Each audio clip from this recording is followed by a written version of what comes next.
மறுபடியும் கூட இந்த வாலிப கூடுகையில நம்மை கர்த்தர் ஒன்று கொட்டிய தயவுக்காய் தேவனுக்கு நான் நன்றி செலுத்துகிறேன். சரி, இந்த நாளிலே வேதத்திலிருந்து ஒரு வார்த்தை எடுத்து நாம் தியானிக்கலாம். பிரசங்கின் புஸ்தகம் 5ஆம் அதிகாரம் முதல் 2 வசனங்களை நாம் வாசிக்க கேட்போமே. பிரசங்கின் புத்தகம் பழைய ஏற்பாட்டில் 794வது பக்கம் 1-2 வசனங்களை நாம் வாசிக்க கேட்போம். நீ தேவ ஆலயத்துக்கு போகும்போது உன் நடையை காத்துக்கொள்.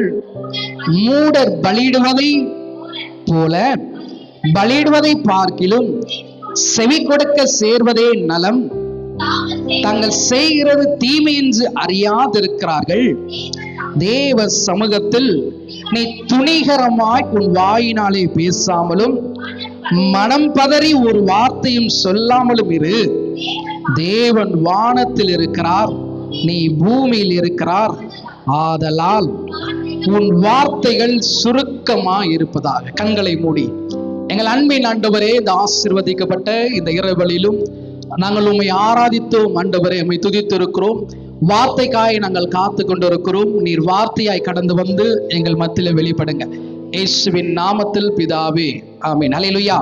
நம்ம எல்லாருக்குமே தெரிந்ததான ஒரு வேத பகுதி. ஏற்கனவே வாலிப கூடுகையில இதை குறித்ததான உங்களுக்கு சில ஆலோசனைகளை சொல்லியிருக்கிறேன். இன்னைக்கும் மறுபடியும் அதிலிருந்து ஒரு சில ஆலோசனைகளை நம்ம இன்னைக்கு தியானிக்க போறோம். இந்த புத்தகத்தை எழுதியவர் யார் அப்படின்னு நமக்கு தெரியும். இந்த பிரசங்கி புத்தகத்தை எழுத சாலமோன் ராஜா இந்த உலகத்தில் இருக்கிற எல்லா அனுபவங்களையும் பெற்றவர். அதாவது செல்வம், ஞானம், அதிகாரம், மகிமை எல்லாவற்றையும் அனுபவித்ததான இந்த மனுஷன் சொல்றதான ஒரு உண்மையான ஒரு ட்ரூத். அதாவது என்னன்னா, ஒரு தேவ சமூகத்துல ஒரு கிறிஸ்தவன் எப்படி கடந்து போகணும், அவன் எப்படி இருக்கணும் அப்படின்னு என்ன சொல்ல ஒரு ஆலோசனையை இந்த 2 வசனங்கள் மாத்திரம் இல்ல, நீங்க பிரசங்கில தொடர்ந்து வாசித்தாங்களே நிறைய இடத்துல சொல்லப்பட்டிருக்கு.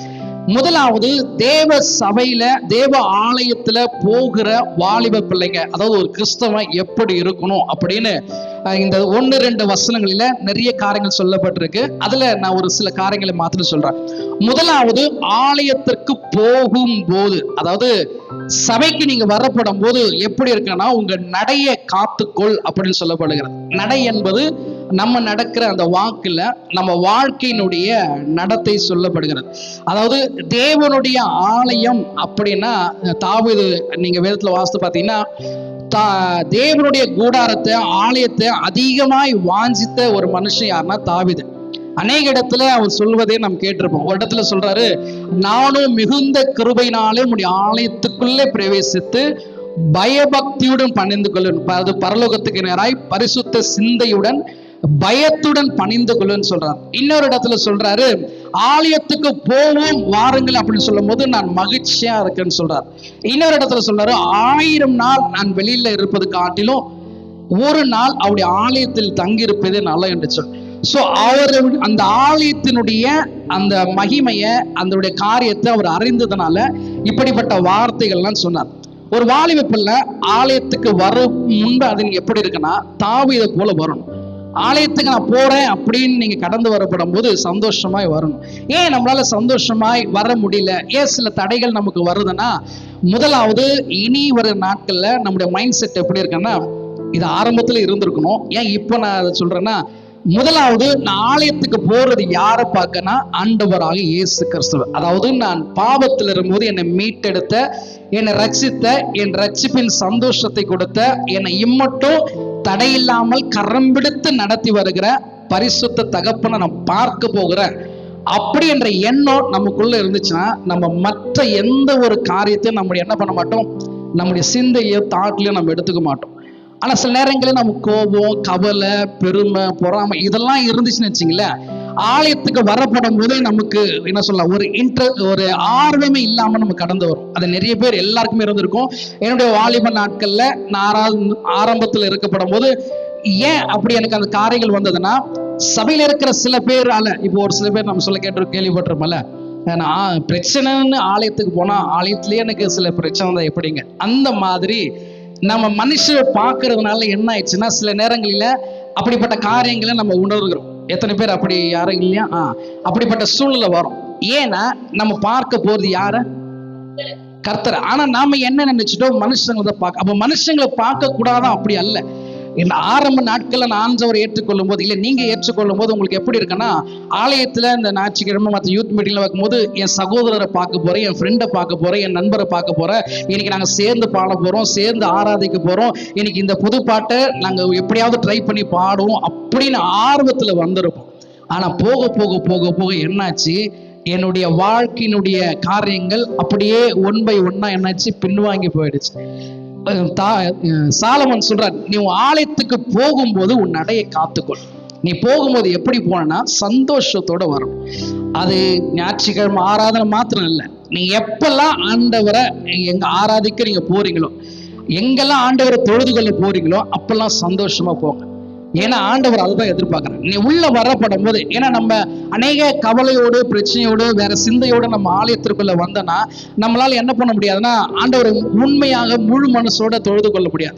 அதனாலதான் நீங்க ஆராதிக்கும் போது என்னை பார்த்தீங்கன்னா கண்ண முடியாது, யாரையும் நான் பார்க்க மாட்டேன். அடுத்தவங்களை பார்த்தோன்னா டிஸ்டர்ப் ஆயிடும். நான் ஆண்டவர் ஆராதிக்க போறேன், நான் ஆண்டவரை பிரைஸ் பண்ண போறேன், நான் அதுக்கு தான் வந்தேன், அதனால நான் அவரை மாத்திரம் தான் பார்க்க போறேன், நான் அப்படி இருப்பேன். அதனால ஆராதனை நேரம் ஃபுல்லாவே கண்ண முடியுது நல்ல அந்த பிரசன்ஸ் கொண்டு வர, அதாவது நான் அவரோட பார்க்க போறேன், அவர் எனக்கு காட்டுகிற விஷயங்களை நான் பார்க்க போறேன், அவர் நான் ஒரு பாட்டு ரெடி பண்ணி வருவேன், நான் ஆண்டவர் பிரைஸ் பண்ண அவர் இந்த பாட்டு பாடுன்னு. ஸோ அப்படிப்பட்ட காரியங்கள் துதி நேரத்துல அந்த ஆர்வத்தோடு வரப்படும் போது நடக்கும். அப்ப நீ என்ன பண்ணணும், ஆலயத்துக்கு வரப்படும் போது உங்களுக்குள்ள இருக்கிற எல்லாவற்றையும் வெளியே வச்சுட்டு உள்ள வரப்படும் போது சந்தோஷத்தோட மகிழ்ச்சியோட வரும். அதுதான் நான் போன வாரம் சொன்னேன். மோசே அந்த முச்சிட்டுக்கு வரப்படும் போது அந்த சீயான் மலையில கடந்து போகும்போது சொன்ன வார்த்தை என்னன்னா, உன் காலில் இருக்கிறதான அந்த பாதரைச்சு நீ கழற்றி போடுண்டா, ஏன்னா நீ நிற்கிற இடம் பரிசுத்த பூமி. ஏன்னா இந்த இடம் எப்படிப்பட்டதுன்னா, இதுக்கு முன்பாக எப்படி இருந்தது நம்மளுக்கு தெரியல, நம்ம ஆராதனை முடிச்சுட்டு போய் எப்படி இருக்குன்னு தெரியல. ஆனா சபையில தேவன் எப்பவுமே உலாவுகிற கர்த்தரா இருக்கிறார். ஆராதனையில நீங்க போகும்போது உன்னுடைய எல்லா காரியங்களையும் நீ என்ன பண்ண காத்துக்கொள்ளும். புரியுதுங்களா? இனி வர நாட்கள்ல எப்படி வரணும், நீ ஆரம்பத்துல ஒரு சந்தோஷம் இருந்திருக்கல, எங்கங்க அதெல்லாம் எங்க? காரணம் என்ன தெரியுங்களா? மெயின் ஒரே விஷயம், ஏன் சில பிளவுகள் சில காரியங்கள் ஏற்படுதுன்னா, ஒருத்தர் இன்டர் பண்ணது பேசிக்கிறதான காரியங்கள் குறைந்து போகுது. எப்போ செல்போன் வந்துச்சோ, இல்லை எப்போ நம்ம பர்சனல் நிறைய ஒர்க்ல போய் மூழ்க ஆரம்பிச்சோமோ அப்போவே ஒருவருடைய இருந்த அந்த ஐக்கியம் இல்லாதனால நான் ஒரு விஷயம் சொல்வேன், நீ ஒரு மாதிரி புரிஞ்சுக்கோ, நீ ஒரு விஷயம் சொல்வேன், நான் ஒரு மாதிரி புரிஞ்சு. ஸோ அப்போ என்ன ஆகுதுன்னா, ஆலயத்துக்கு வரப்படும் போது எனக்கு ஒரு மனஸ்தாபம் வந்தது. அப்போ வர்றதுன்னா என் கூட இருக்கிறவங்களுக்கு அந்த காரியத்தை சொல்வேன், அவன் ஆல்ரெடி ப்ரெஷர்ல இருப்பான், அவனுக்கு சொல்லணும்னா அவன் ஒரு விஷயத்தை சொல்லுவான். அப்போ என்ன ஆகும்னா, நானும் என்னுடைய அந்த தேவனுக்கிட்ட பிரசன்ஸை இழக்கிறேன், அவனும் என்ன பண்றான்னா அவனை எடுக்கிறான். அப்போ என்ன ஆகும், கூட இருக்கிறங்க அப்படியே ஒன் பை ஒன்னா அது கடந்து போகும். நம்ம அபிஷேகத்துல நனையும் போது நம்மளுக்கு ஒரு விஷயம் நடக்கும். நம்ம மேல இருக்கிற அந்த அபிஷேகம் நிரம்பி வழியும் போது பக்கத்துல யாராவது உண்மையா ஆராதிச்சிருந்தாங்கன்னா அந்த அபிஷேகம் என்ன பக்கத்துல இருக்கிறவங்களுக்கும் அவங்க நிரப்பப்படுவாங்க, அவங்களும் அபிஷேகத்துல பெற்றுக்கொள்ளாங்க. ஏன்னா வேதத்துல ஒரு வார்த்தை இருக்கு, பவுல் நடக்கப்படும் போது அவர் நிழப்பட்டு சுகமடைந்தவர்களும் உண்டு, அவங்களுக்குள்ளதான அபிஷேகம் அப்படிப்பட்ட வல்லமை கொடுத்திருக்காங்க. ஸோ அப்போ தேவ சமூகத்துல நான் போகப்படும் போது முதலாவது என் நடையை என்ன பண்ணும், காத்து கொள்ளுகிறவராக இருக்கணும். போறதுக்கு முன்ன அப்படின்னா என்ன அர்த்தம், நீ உள்ள வரத்துக்கு முன்னாடியே ப்ரிப்பேர் பண்ணிட்டு உள்ள வரும், எல்லாவற்றையும் மூட்டை கட்டி வெளியில வச்சுட்டு உள்ள இருக்கும் போது, அப்புறம் போகும்போது அந்த மூட்டையை எடுத்துட்டு போன்னு சொல்லலை. ஆலயத்துக்கு வரப்படும் போது நான் தேவனை பார்க்கறேன். புரியுதெல்லாம்? இப்ப நீங்க ஆரம்பத்துல ஆண்டவர் ஏற்றுக்கொள்ளும் போது உங்களுக்குள்ள ஒரு விஷயம் இருந்திருக்கும், எத்தனை வாஞ்சியோடு இருந்திருப்பீங்க. மானு கூட நீரோட வாஞ்சு அதை கூட பீட் பண்ணிட்டு இருப்போம், அவ்வளோ வாஞ்சா இருந்திருப்போம். ஆனா போக போக என்னாச்சு, அப்படியே அந்த என்ன சொல்லலாம், அந்த லைட்டிங் அப்படியே கம்மி ஆயிட்டு சுத்தமா இப்போ எப்போ அது அமையன்னு தெரியல, அந்த மாதிரி பிளிங்க் ஆயிட்டு இருக்கு. ஸோ ஆலயத்துக்கு வரப்படும் போது முதலாவது உங்களுக்கு காத்துக்கொள்ள, அதான் தாவீது சொல்றேன், நான் மிகுந்த கிருபையினால ஒரு ஆலயத்துக்குள்ள பிரவேசித்து பயபக்தியுடன் அவன் சன்னதிக்கு நான் பணிந்து கொள்வேன். ஸோ அப்படிப்பட்ட காரியங்கள் உங்களுக்குள்ள இருக்கும். ரெண்டாவது அடுத்த சென்டென்ஸ் சொல்லுகிறது, மூடர் பலியிடுவதை பார்க்கிலும் செவி கொடுப்பதே நலம் என்று சொல்றார். அதாவது ரெண்டாவது, நீங்க ஆலயத்துக்குள்ள வந்துட்டீங்க, வந்து கொடுக்கும்போது வரப்படும் போது ரெண்டு விஷயங்கள் நடக்கும். இந்த சாலமன் சொல்றாரு, ஆரம்பத்துல தேவாலயத்துக்கு போங்க, உன் நடை காத்துக்கொள்னு சொல்றாரு. இந்த மூடர் அப்படின்னு சொல்லிட்டு அவர் கண்டிப்பா சொல்றாரு. அதாவது ஒரு எச்சரிக்கையா ஒரு கோபமான வார்த்தை. சில நேரங்கள் நம்ம யார் இடத்துல பேசிட்டு இருக்கும் போது யாராவது தவறா பேசினா என்ன சொல்லுவோம்? முட்டாள் மாரி பேசாதீங்க அப்படின்னு நம்ம சொல்லுவோம். சோ இந்த இடத்துல அவர் என்ன வார்த்தை யூஸ் பண்றார்? மூடர் பலிடுவதை பார்க்கிலும் செவி கொடுக்கிறதே நலம் சொல்றார். யார் மூடர், யார் ஞானவான்? ஞானவான் எப்படி மாறுறாங்க? கர்த்தருக்கு பயப்படுகிறவர்களே ஞானத்தின் ஆரம்பம். சோ அதனால ஞானத்தை பயத்தோடு இருக்கிறவங்க பெற்றுக்கொள்ளாங்க. இந்த மூடர் என்ன பண்ணுவாங்கன்னா, அவங்களுக்கு எந்த சிந்தையும் இருக்கு, பயப்பட மாட்டாங்க. இப்ப இங்க சாலமோன் என்ன சொல்றாரு? நீ மூடர் பலியிடுவது போல நீ பலிடாதப்பா. நீ எப்படி பலிடணும்? நீ அப்படிப்பட்ட பலிய வேணாம், நீ செவி கொடுத்தாலே போதுன்னு சொல்றாரு. இப்ப லூக்கா 18 அதிகாரத்துல ஒரு சம்பவம் இருக்கும், நீங்க வாசிக்க வேணாம். 2 பேர் ஆலயத்துக்குள்ள போவாங்க. ஒருவர் என்ன பண்ணுவாரு? பரிசேயன். ஒருவர் என்ன பண்ணுவாரு? அவர் என்னெல்லாம் பண்ணுவாரோ அதாவது எல்லாத்தையும் சொல்வார். ஆனா ஒருத்தர் என்ன பண்ணுவாரு? நான் பாவி, நான் உங்ககிட்ட பேச கூட இல்லைன்னு சொல்லிட்டு ரொம்ப அவர் தன்னை தாழ்த்தி தன்னுடைய காரியங்கள் உண்மையா சொன்னதுனால 2 பேர்ல ஒருவர் தான் நீதிமானாக்கப்படுறார். சோ அவருடைய பலி எப்படி இருந்தது, இவருடைய பலி எப்படி இருந்தது? அந்த பலி என்னன்னு தெரியுங்களா? அதம்மா, இந்த மூடர் பலியிடுவது ஆண்டவருக்கு நன்றி செலுத்துது, ஆண்டவருக்கு துதி பலி ஏறெடுக்கிறது. நீங்க ஆலயத்துக்கு வரப்படும் போது எப்படி பலி செலுத்தணும்னா, வேதம் சொல்லுகிறது உங்களை முழுவதும் ஒப்பு கொடுக்கும், ஜீவ பலியாய் ஒப்பு கொடுக்கும். அது மாத்திரம் இல்ல, நீங்க தொடர்ந்து நீங்க வாசித்து பார்த்தீங்கன்னா அங்க சொல்லப்படுகிறது, சபையில வருவோம், பாட்டு பாடுவோம், சாட்சி சொல்லுவாங்க, எல்லாமே பண்ணுவோம். ஆனா பிரசங்க நேரத்துல என்ன பண்ணுவாங்க? கேட்க மாட்டாங்க. இங்க வேதம் என்ன சொல்லுதுன்னா, நீ பாட்டு பாடு, ஜெபம் பண்ணு, நீ வர்ஷிப் பண்ணு, நீ சாட்சி எல்லாம் ஓகே தான். ஆனா மெயின் எது? செய்தி. ஏன்னா இவ்வளவு நேரம் நீ பேசின, இப்ப அவர் யார் பேச போறது? அவர் பேசும்போது நீ எப்படி இருக்கணும்? கேர்ஃபுல்லா இருக்கணும். வாலிப பிள்ளைங்க பிரசங்க நேரத்துல அவரோட வார்த்தை எப்படி கேட்கணும்? கேர்ஃபுல்லா நல்லா லிசன் பண்ணும். நல்லா அவங்க என்ன பேசுறாங்க, என்னென்ன காரியங்கள்லாம் சொல்றாங்க, என்னென்ன விஷயங்கள்லாம் எடுத்து பேசுறாங்க, என்னென்ன எடுத்துக்காட்டு கொடுக்குறாங்க, என்னென்ன பிரசங்கத்தின் மத்தியில அவங்க வார்த்தைகளை உபயோகிக்கிறாங்க, எல்லாத்தையும் குறைபடிக்கும் இல்லையா நான் சொல்ல, அவங்க கிட்ட இருந்து அந்த வார்த்தையில கேட்டாதான் அது எனக்கு எப்படி இருக்கும்? நல்ல ஞாபகம் வச்சுங்க, வானம் பூமி ஒழிந்தாலும் அவரோட வார்த்தை ஒரு நாளும் ஒழியாது. சோ அந்த வார்த்தையை கேட்பது நலம் என்று சொல்லி சாலமோன் ஞானி சொல்றார். செவி கொடுக்கணும். புரியுதுங்களா? போன் பண்ணிட்டு நீங்க பாட்டுன்னு பேசிடக்கூடாது, அவங்க பேசுறதையும் கேட்கணும். சில பேருக்கு போன் பண்ணிட்டு கிடக்குன்னு சொல்லிட்டு போனை கட் பண்ணிடுவாங்க. அவங்களுக்கு என்னடா பேசணும் அப்படின்னு சொல்லிட்டு அவங்க குழம்பிட்டு அது அவங்க வேற காரியங்களை நினைப்பாங்க. ஸோ அதனால 2வது பலி செலுத்தும் போது மூடர் செய்கிற பலியை நீங்க செலுத்தக்கூடாது, ஜீவ பலியாய் ஒப்பு கொடுக்கணும். அது மாத்திரம் இல்ல, அடுத்தது அவருடைய வார்த்தையை கேட்பதற்கு நீங்க எப்படி இருக்கணும்? ஆயத்தமா, ப்ரிப்பரா, நல்லா கேர்ஃபுல்லா கேட்கிறவனா இருக்கணும். சாமுவேல் தேவனுடைய ஆலயத்தில் இருந்தார்ல, ஏலியும் இருந்தார்ல. சாமுவேல் எடுத்த உடனே அடியேன் இருக்கிறேன் அப்படின்னு சொன்னாரா? அவனோட வார்த்தையை லிசன் பண்ணிட்டு சொன்னாரா? அவனோட வார்த்தையை 1, 2, 3 தடவை சொல்லிட்டு ஏலி இடத்துல போய் கேட்ட உடனே அவர் ஆலோசனை கொடுத்ததுக்கு அப்புறம் அந்த வார்த்தையை சொல்றார். அப்போ சாமுவேல் 2 வாட்டி கேட்டார். 3ஆவது தடவை பேசும்போது அவர் என்ன பண்ணிருப்பாரு? அவர் என்ன சொல்ல போறார் என்று சொல்லி அந்த காரியத்தை கேட்டிருப்பார், செவி கொடுத்திருப்பார். செவி கொடுத்ததுனாலதான் எங்காவது இந்த வேதம் சொல்லுகிறது, அந்த இடத்திலே முதல் தீர்க்கதரிசியாய் சாமுவேல் அபிஷேகம் பண்ணப்படுறார். இன்னைக்கு என்னுடைய வாழ்க்கையில நானும் கர்த்தராக வல்லமையா எழும்பி நிற்கணும்னா நான் என்ன செய்யணும்? முதலாவது ஒரு விஷயம், செவி கொடுக்கிறவனா இருக்கணும். அதாவது கர்த்தருடைய வார்த்தையை கேட்கிறவனா இருக்கும். அல்லேலூயா. ஆனா நிறைய பேர் எங்க ஃபெயில் ஆகுறோம்னா அந்த இடத்துலதான். ஏன் தெரியுங்களா? இப்போ அந்த இடத்துல மாத்திரம் கொஞ்சம் மியூசிக்கும் கீபோர்டும் வச்சுட்டு ஒவ்வொரு வார்த்தைக்கு ட்ரம்முன்னு ஒருத்தர் பிரசங்கியா இருக்கார். அந்த மாதிரி வச்சுட்டு வச்சிங்களேன், ஜனங்க இன்ட்ரெஸ்டா கேட்பாங்க. அப்படியே இப்ப நான் பேசுற உங்களுக்கு தூக்கம் வரதுல, இப்ப பேசுன போல அப்படியே மெலோடியா அப்படியே பேசிட்டு இருந்தேன்னா நம்மளுக்கு என்ன ஆகும்? அப்படியே தள்ளும். ஆனா பிசாசானவன் அதனாலதான் என்ன பண்றான்? நல்லா பாட்டு பாடுவோம், ஜெபம் பண்ணுவோம், சாட்சி சொல்லுவோம், ஆராதிப்போம். அப்பெல்லாம் ஒண்ணுமே இருக்காது.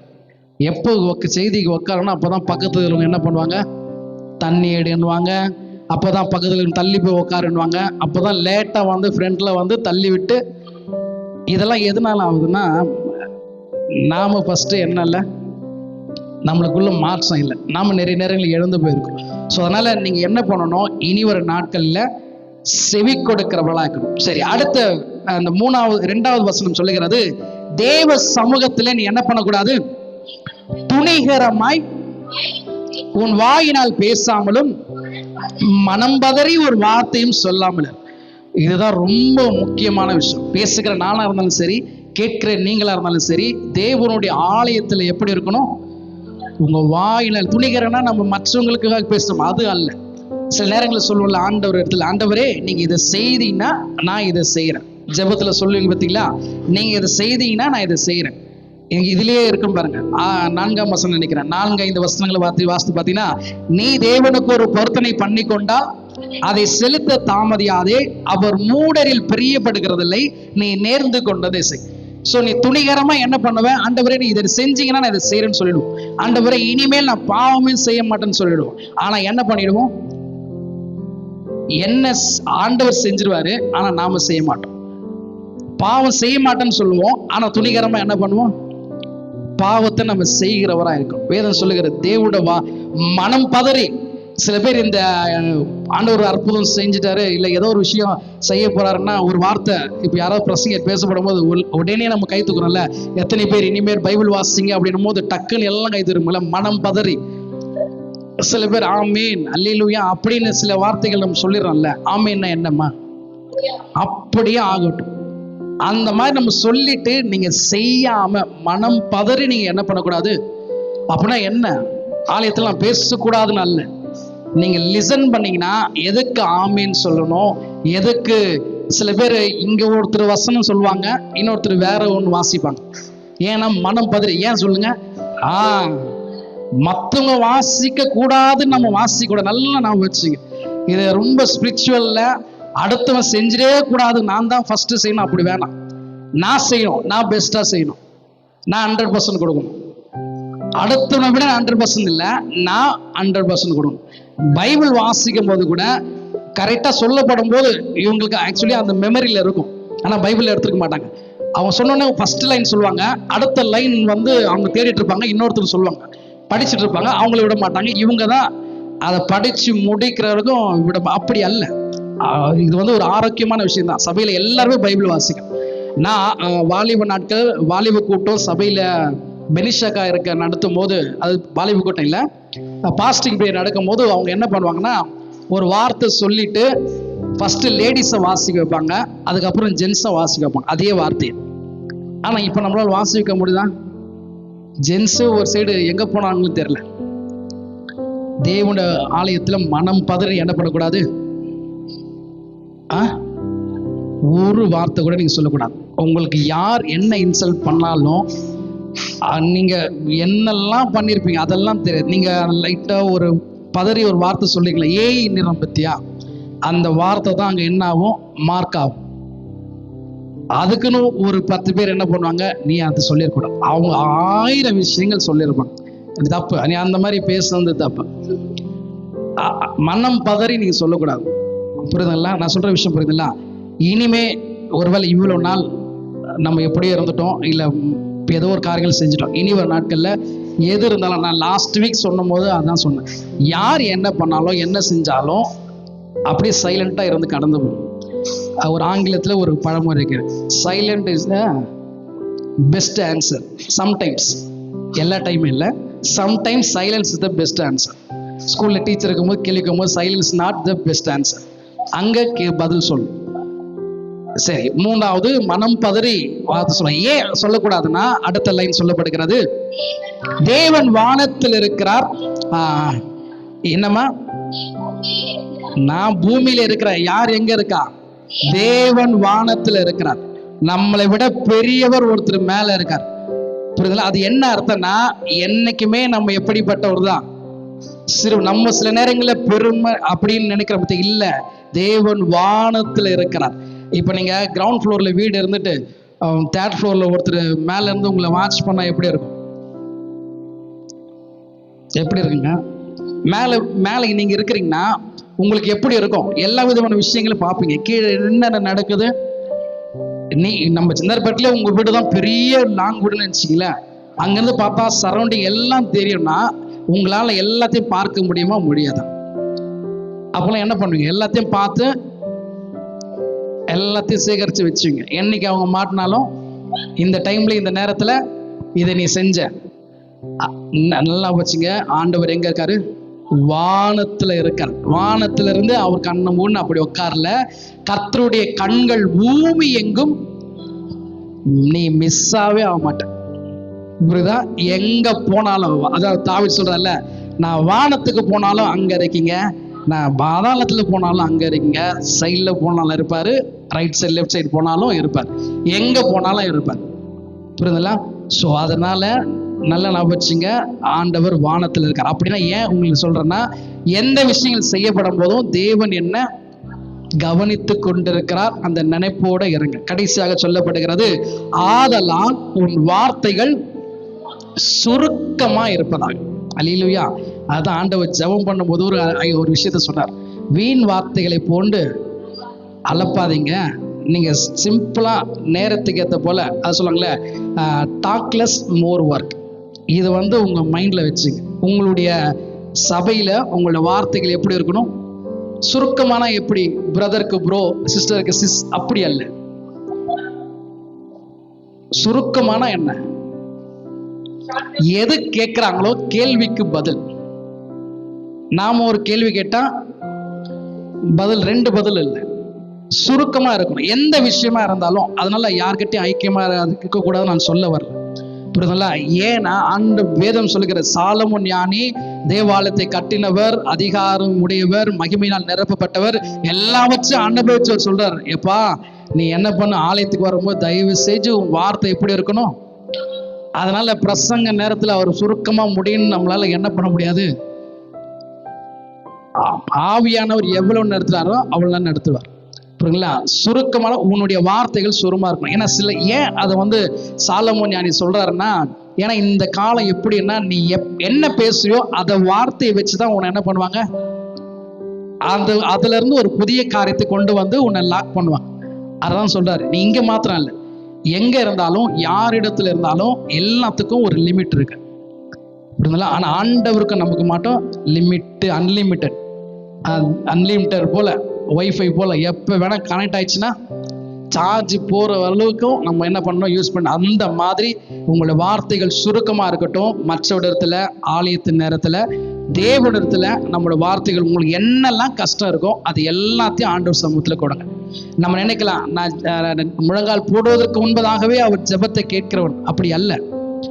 எல்லாத்தையும் ஆண்டவர் சமூகத்தில் சொல்லுங்க. உங்களுக்கு பயமா இருந்தாலும், துக்கமா இருந்தாலும், இல்லை ஏதோ ஒரு காரியத்தை குறித்து கலக்கமா இருந்தாலும், இல்லை இது நடக்குமா நடக்காதா, இல்லை நான் எக்ஸ்பெக்ட் பண்ணது கிடைக்குமா கிடைக்காதா, இல்லை இது என் வாழ்க்கையில நிலையானதா நிலை இல்லையா அப்படின்னு உங்களுக்கு எந்த பிரச்சனை இருந்தாலும் எல்லாவற்றையும் மனுஷிடத்துல சொல்லாதீங்க, தேவனிடத்துல சொல்லுங்க.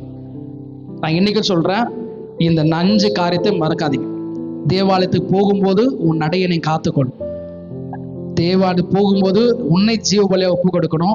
2வது அவர் பேசுறத நம்ம கேட்கணும். 3வது சொல்லப்படுகிறது, உன் வாயினால நீ துணிகரமாய் மனம் பதறி நீ எதுவும் பேசக்கூடாது. 4வது ஒரு விஷயத்துல, அவர் வானத்தில் இருக்கிறார், நான் பூமியில இருக்கிற எண்ணம் உங்ககிட்ட இருக்கணும். 5வது சொல்லுகிறது, நீ என்ன பேசினாலும் அது சுருக்கமா இருக்கும். அல்லேலூயா. இதை ஃபாலோ பண்ணினீங்கன்னா நிச்சயம் நம்முடைய ஆவிக்குரிய வாழ்க்கையில கர்த்தர் மாற்றத்தை கொடுத்து அவர் நடத்த உண்மையுள்ளவராக இருக்கிறார். கடைசியாக அந்த வசனத்தை நாம் யாவரும் சேர்ந்து வாசித்து நாம் முடிப்போமே. பிரசங்கின் புஸ்தகம் 5ஆம் அதிகாரம் 1-2 வசனங்களையே வாசித்து முடிப்போம். நீ தேவாலயத்துக்கு போகும்போது உன் நடையை காத்துக்கொள், மூடர் பலியிடுவதை போல பார்க்கிலும் நலம் அறியாதிருக்கிறார்கள். பேசாமலும் மனம் பதறி ஒரு வார்த்தையும் சொல்லாமல் இரு. தேவன் வானத்தில் இருக்கிறார், நீ பூமியில் இருக்கிறார், ஆதலால் உன் வார்த்தைகள் சுருக்கமாய் இருப்பதாக. அல்லேலூயா. கர்த்தர் தாமே இந்த வார்த்தையை ஆஸ்வதிப்பாராக. நாம் யாவரும் எழுந்திருந்து ஜெபிப்போம். கிருபையும் இரக்கம் அன்பு நிறைந்த நல்ல ஆண்டவரே, இந்த ஆசீர்வதிக்கப்பட்ட நிரவலைக்காய் நன்றி செலுத்துகிறோம். இந்த நாளிலே மறுபடியும் இந்த கூடுகைகளை கொண்டு வந்தீர். நாங்கள் பாடி சுவித்து ஆராதித்து ஆண்டவரே ஸ்தோத்திரிக்கிறோம். சில ஆண்டவரே சாலமன் சொன்ன ஆலோசனைகளை நாங்கள் கேட்டு இருக்கிறோம். கேட்டவைகளை நாங்கள் விட்டு விடாதபடி எங்கள் வாழ்க்கையிலே ஆண்டவரை தொடர்ந்து நாங்கள் அதை கடைபிடித்து நடந்து தேவனிடத்திலிருந்து மறுபடியும் கூட நாங்கள் ஐக்கியமாயிருந்து அவரிடத்துல நாங்கள் பாதுகாப்பையும் பலத்தையும் ஆசீர்வாதத்தையும் ஆண்டவரை அபிஷேகத்தையும் இன்னுமாய் கூட அவங்களுக்கு கொடுக்க சுத்தமா இருக்கிற வரங்களையும் நாங்கள் பெற்றுக்கொள்ள நீர் உதவி செய்யுங்க. வந்த எங்களை ஆசீர்வதிங்க. வரதடைப்பட்ட ஒவ்வொருவரையும் வருகிற நாட்களிலே உங்களுடைய சமூகத்துல கொண்டு வந்து உன் நாமத்தை நீர் மையப்படுத்துவதற்காக நாங்கள் நன்றி செலுத்துகிறோம். இந்த ஆராதனை தொடக்கம் முதல் முடிவரையாய் கூட தெய்வ பிரசனம் எங்களை சூழ்ந்து வழிநடத்தினதற்காக நாங்கள் நன்றி செலுத்துகிறோம். எல்லாவற்றையும் தாழ்த்தும் அன்பின் கரத்தில் கொடுக்கிறோம். இயேசுவின் நாமத்தில் செபிக்கிறோம். என் ஜீவனும் மண்மன இருந்த நல்ல பிதாவே, நாம் யாவரும் சேர்ந்து சொல்வோம். என் ஆத்துமாவே கர்த்தரை ஸ்தோத்திரி. உள்ளமேடி பரிசுத்த நாமத்தை ஸ்தோத்திரி. என் ஆத்துமாவே கர்த்தரை ஸ்தோத்திரி. கர்த்தர் செய்த சகல உபகாரங்களையும் மறவாதே. ஆமீன். ஹல்லேலூயா, ஹல்லேலூயா, ஹல்லேலூயா. கர்த்தர் வந்த யாவரையும் ஆசீர்வதிப்பாராக. ஆமீன். ஸ்தோத்திரமா ஸ்தோத்திரம்.